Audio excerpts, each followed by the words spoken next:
to the GAB. Yes, tama ho. Yes. So what we're talking about here today, the committee amendments, is the amendments to the committee report. Yung amendments po to the committee report will come in the form of individual amendments. Yes. So I'm Yes. clarifying. So there is no committee Wala po. amendments. Wala po. Kasi Yes, so yung committee report po is the committee amendments. So if there's no committee amendments, that means that none of our interpellation hit the spot. Because if many of the vice chairman, even the chairman, when we were making, so kung walang committee amendments ngayon, that means we went through the process, the 11 days, but we weren't really talking about. And there was no committee meeting to discuss nga na walang committee actually po, amendments. ang process, the committee report is the committee amendments. Kasi inamend ho ng committee yung General Appropriations Bill. So any succeeding amendments will come in the form of individual amendments. Let me correct that, Mr. President, and you correct me if I'm wrong. No, in local bills regarding taxes and appropriation bills, we have to wait for the House of Representatives. So based on their committee hearings, in this case briefing para hindi tayo mahuli, you submit a committee report. But when you submit the committee report, may period of interpellation. Yeah. After the period of interpellation, period of amendments. So dun sa period of amendments, meron pong committee amendments. Kung we have the Senate version, so hindi nyo ina-amend yung sa House. Kasi Senate version kaagad eh. So yes, you're correct that this summary here amended the House version, the GAB. But it did not amend your committee report. Yeah. Because, Mr. President, we agreed several individual meetings. You had caucus to not only rules and regulations of DNR, but because of going against nature. If you look at DPWH from 880, naging 624 sa House, binawasan pa natin ng 55, when all the economists are telling us that yung fastest at best sa ating ekonomiya ay infrastructure. If you look at DSWD, I admire you na kahit ito'y departamento ng kapatid mo, 13 and on, Mr. President. But if we're going to say full transparency at eto na yung committee work, wouldn't it be fair that malaman natin? Kasi like ako, ni isa dito, wala akong amendment. Ni isa dito. But I'm a member of all the committees and subcommittee. But no one ever, I was invited to all the briefings, but I was never invited to make the amendments here. So I was thinking, may committee amendments ngayon, and then we can discuss it and vote on it. Di ba? Actually, ang nangyari pong process ay because this is a revenue measure, so it emanated from the lower house. At nagkaroon ho tayo ng mga budget briefings, and then nagpadala ho tayo ng notice to everyone in writing that a technical working group will be formed. And may mga senators na nagpadala ng mga amendments nila. Yung mga staff rin ng mga senators were also there para mag-share nung kanilang mga inputs kung gusto nilang mag-amend. And then at the same time, the vice chairman also submitted their committee reports, yung subcommittee reports. So all of those kinonsolidate through a committee report. Since this is a revenue measure, all amendments by the committee will come in the form of the committee report. So the succeeding, ito pong ginawa natin naman sa plenary, kung meron pang mga iba pang amendments, it will come in the form of individual amendments. Let me clarify, Mr. President. It's an appropriation bill. Yes. So, sorry, it's an appropriation bill. So sorry. the same, kasi chairman ka rin ng Ways and Means. So the same process, Tama, Mr. tama. Chairman. Yeah. Okay. But the thing an is, appropriations bill. you're talking about the amendment from the GAB, not the amendment from the committee report. And if, so be it. Kung yun po ang pleasure ng majority at yun ang proseso. But di ba, sabi nga po, you cannot be half a gangster. You're either a gangster or not, di ba? You cannot be half a person who believes in values, di ba? You believe it or not. So either we believe in transparency or not. So if we're going to ask members now to propose their individual, maliliit yun eh. So hindi ba dapat malaman natin kung sino ang nag-propose ng mga to at meron dito may advocacy na itaas yung intelligence fund ng ganitong agency. O kung justified yun, okay. Kung meron dito ang gusto itaas ang per day na pagkain ng preso, maganda din naman yon, di ba? So dapat alam natin kung sino yon. Kung meron dito, sinabi DepEd hindi dapat state U ang mas mataas ang increase. Kasi for example, I agree education, pero 78B to DepEd and 9B sa state universities, medyo malayo. So I'd like to know who proposed this. 174 billion ang natira sa unprogram. So that's what I'm saying. If we had a meeting after Friday or a caucus, we could have voted whether or not tingin natin may unprogrammed funds o hindi. But if it's your pleasure, we do that sa individual, that means you will allow us to, Mr. Chairman, I can move later on to take out the unprogrammed funds as an individual amendment. Is that correct, Mr. Chairman? Well, ang process po natin dahil ngayon po ay submission ng mga amendments. So the committee will welcome yung mga individual amendments sa mga members natin. Last point, Mr. President, because I don't want to belabor. What I'm saying is that it's an extraordinary budget with extraordinary problems. So dapat extraordinary din yung solution. So ang problema, ipapakita natin sa tao yung maliliit natin amendments at kung sino nagpro-propose nito at kung tatanggapin o hindi. Pero yung kalalaking amendments, hindi nating i-reveal sa tao kung sino ang nag-propose. Actually ho, yung technical working group, doon ho natin pinag-usapan itong mga amendments. Inipon-ipon ho namin yung mga amendments, inipon-ipon ho namin mga recommendations. Marami ho tayong mga senador na nagpadala po ng kanilang mga recommendations. So doon namin inipon-ipon po yung mga amendments. And that's not a problem, Mr. President, if the committee met afterwards for the committee amendments. Kasi even if you look at the rules, amendment comes after the debate is closed. So lumalabas, baliwala yung 11 days natin na debate eh. Hindi naman. Kasi yung mga napag-usapan natin, like for example, maraming mga napag-usapan at gusto pang i-amend yung committee report, it will come in the form of individual amendments, Yes, which we will... But when it comes in the form of individual amendments, first of all, tatagal. So for example, if I have 100 amendments, and let's say 5 of them are important to me, I mean, life or death to me, I will ask for nominal voting. Pero kung nag-meet ang committee or may sistema ang committee na kung saan pinasok sa committee report, committee amendments, then we don't have to go through 100. That's why in the previous systems, Mr. Chairman, I'm trying to be brief, but trying to explain it well. So I apologize to our Senate President and Senate President Pro Temp and Senator Win, no? Kasi nga this is new eh. So before, ang sistema natin simple lang. So same system hanggang sa committee report, di ba? And then may interpellation tayo. Then sa interpellation, you talk to the vice chair. Then the vice chair talk to the chair, and then magsasubmit tayo, pwedeng in writing, pwedeng ano. And then before mag-individual, papasok na natin kung ano sabihin yung committee. Pero hindi issue nun masyado yung transparency. Of course, to be fair kay Senator Lacson, ever since consistent siya. Nung meron pang pork barrel, tatanggalin niya yung isang para sa 24. Kapag may amendments na infra and he thinks it's pork barrel, he'll ask a question. So that's given. And some of us have similar advocacies na mga binabantayan, di ba? Maglalagay ka dito, hindi dapat. Okay. But in general, yung proseso natin allowed our participation at every point in time and then through the leaders. But ngayon, hindi.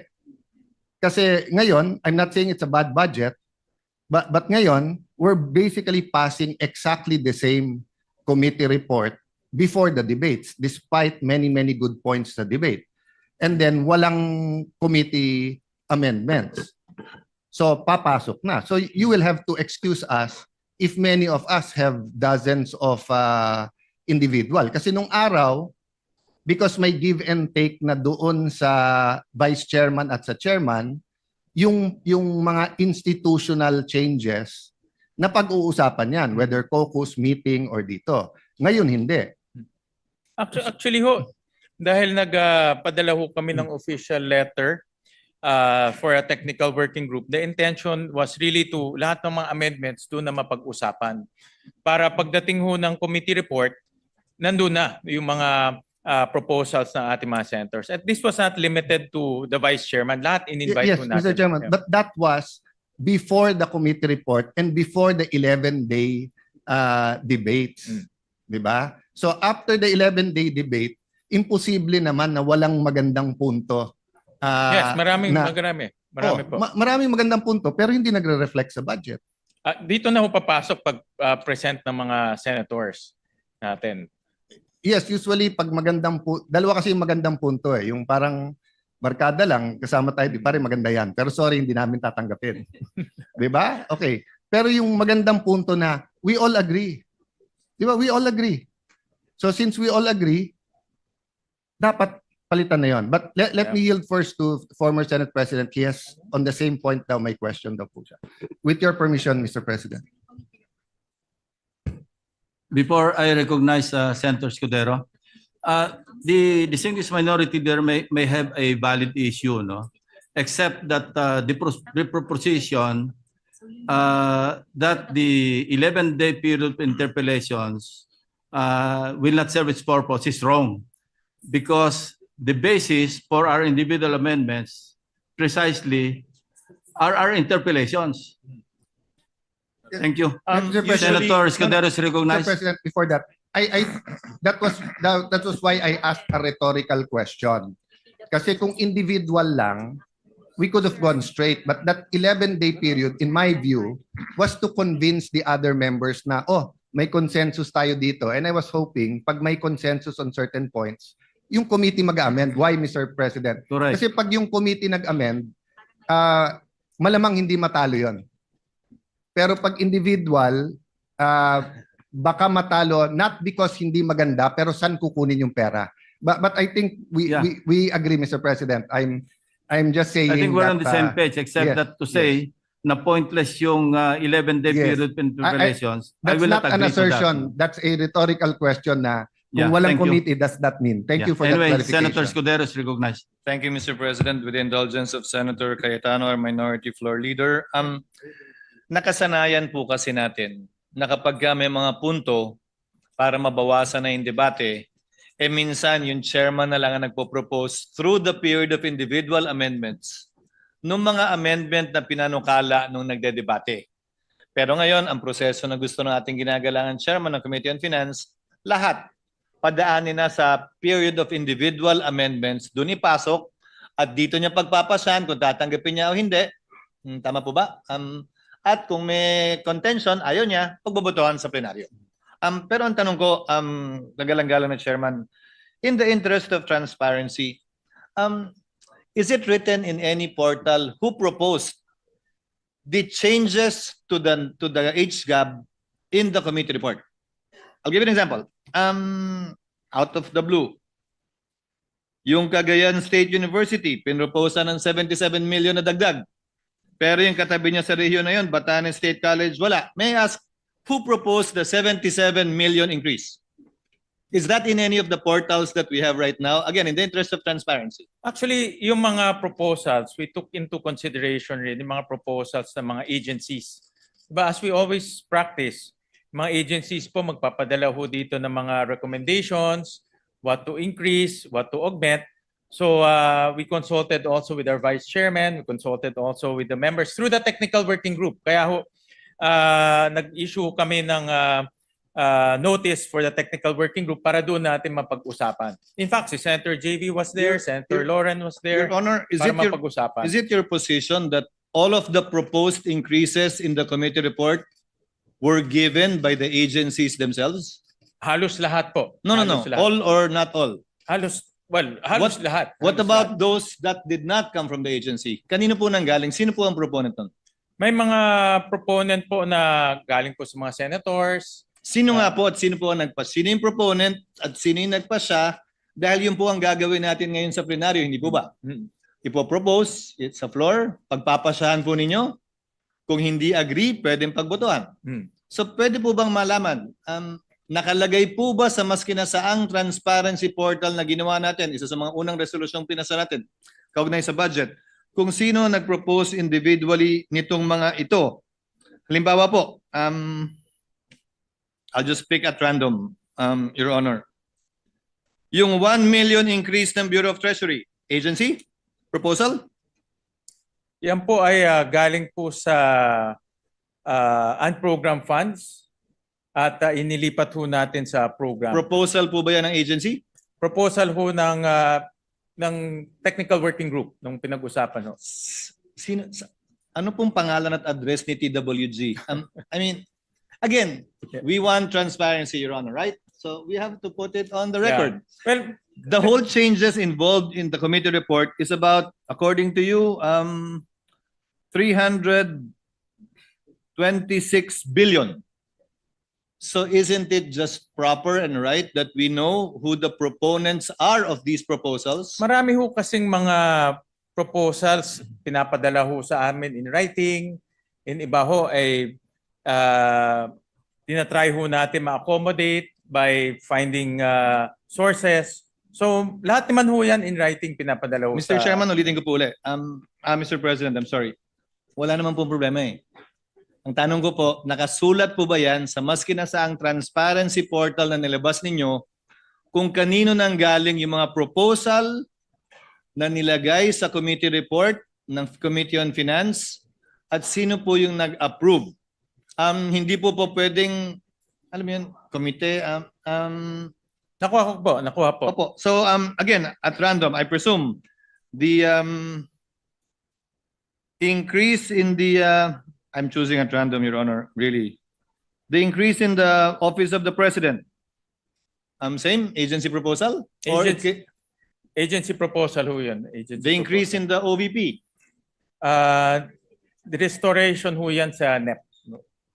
In-store ho natin So sa who NEP. proposed that? Did the agency propose that?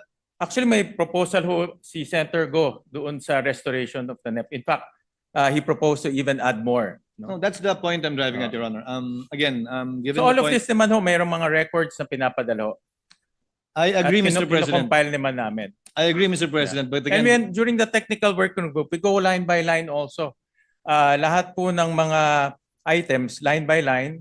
And pinag-uusapan ho doon kung sino nag-propose, kung ano pa, kung hindi ho kaya ma-accommodate, ano ho pwedeng i-accommodate. So, pinag-uusapan naman ho doon. again, agreed, Mr. President. We have no debate there. The point is, although it's collated, although it's compiled, is it found anywhere? It's in, hindi ho namin in-upload sa portal. If that is the question of His Honor. Yes. So it's not in any portal. But lahat ho yan ay may basis and recorded. Yes. Yes. I'm sure there is. I'm sure there is. Only that it's not in any portal. No, hindi ho. Pero lahat ho yan naman ay recorded. Just to cite a few more examples, which I'm sure are remembered by the good chairperson, yung in-increase po natin sa National Defense Agency proposal. Yes. In fact, 90 billion no ang request ho nila. All program. Because yung Mayowa nila na-exhaust na ho to 60 billion. Agency proposal through a executive session. I noticed po na yung adjusted NEP sa DPWH, tinanggal na yung flood control. Yes. And still there was change of 38 billion. That's an agency proposal too. Yes. May pinadala ho sila yung CMPD. But admittedly, the CMPD was applied across the board, which is admittedly also might have distortions in the pricing. I admit that. So it's by way of errata, in other words. Magpadala ho sila ng matrix ng CMPD. In fact, ang kanilang total computation is about 60 billion, but we couldn't find the 60 billion. Yung sa Philippine Coast Guard agency proposal, Your Honor? Yes, recommended by Senator JVR Cito. kulang din yun kasi mas malaki yung... Yes, correct. Malaki yun. Kulang. 200 plus billion ho yun. Recommended by the vice chairs. And also some senators also recommended themselves. During the Si Senator debates. Ba, maraming recommendation During even the like debates. the vice chairs. Yes, during the debates. I And also remember the that. technical working group. Doon ho sila nag-recommend. As a technical working group. I think just that, Mr. President, Your Honor. Again, for the interest of transparency, if you will be doing that with the individual, we might as well upload somewhere these amendments as contained in the committee report, which amounts to by far bigger amount. Yeah. Again, amounting to about 326. Yes, Tama we'll ba? take the suggestion of the former Senate President. Thank you, Mr. Thank you, President. Mr. President. and Thank you, President. Your Honor. The Senate Just for President his is recognized. consideration. Thank you, Senate Mr. President, President, you can I'd like to thank Senator Cayetano and Senator Sotero for bringing those questions because it only shows that we're going to be transparent in this budget, unlike what was done before. You know, during our time and during their time, basta't nag-committee report, tapos yun na yun, ano, mag-interpellation, pero pagdating ng period of amendments, magsasubmit lang sa chairman lahat. Hindi alam ng taong bayan kung ano yung mga sinubmit. Ano, unlike what we want to do today, di ba? Kaya mabuti na lang na binabanggit nila sapagkat madali naman makikita yung records. Meron namang record si Senator Gatchalian ng mga nag-propose kung sino at lahat yan mababasa natin, makikita natin. At ngayon, yung mga individual amendments katulad ng let's say proposal about stunting, pwedeng ipasok ngayon yun, yung mga amendment na yun at kitang-kita at na yun born out of the interpellations during the period of interpellation. So, salamat sa kanila sapagkat din natin nakita ngayon na transparent talaga at lahat ng period pwede natin tanungin at lilitaw lahat yan. Thank you, Mr. President. Mr. President. The minority leader is recognized. No, I acknowledge that, SP Soto. Sir, tama po kayo. The mere fact that we're doing it this way, that's why I started out by appreciating our chairman, appreciating you, Senator Lacson, life's work in making it transparent. Ang punto ko lang naman po, we cannot be half transparent. That's what I'm saying. Kasi you have 400 billion change. So that's 323 change from the program and 72 billion from the unprogrammed, 400 billion. If you look at the TSN, which is not uploaded, you have to request it from the technical working group. Hindi naman nakalagay doon line by line kung sino nag-propose except pag agency. So today, ang fearless forecast ko hindi tayo mag-a-amend ng more than 60-70 billion. Baka very blessed na tayo kung maka-amend tayo ng 100 billion. So ang point ko lang, kung yung 80%, 400 billion, hindi natin alam kung sino nag-propose. So nasagot naman ni Chairman kung sino nag-approve. So ang nag-recommend TWG, tapos ang nag-approve Vice Chairman, Chairman. But I'm saying member ako ng committee there was no notice na magbobotohan or kung paano itong gagawin. Committee report na lang. So what I'm saying, Senator Soto, is that SP, yes, there are reforms. And I acknowledge that. Hindi ko sinasabing hilaw yung reforms. I don't want the media to get me wrong. I'm saying kung magre-reform na rin tayo, itodo na rin natin. 'Di ba? Kasi kung sasabihin natin dito kung ano yung individual tapos 50, 100 billion, pero yung 400 billion. And by the way, Mr. Chairman, I don't envy your job kasi mahirap. Okay? But it will do well for our country. Practice din to for BICAM 'Di ba? So in the same manner that there are people who want change, there are people who want the same, pagdating sa BICAM ganun din.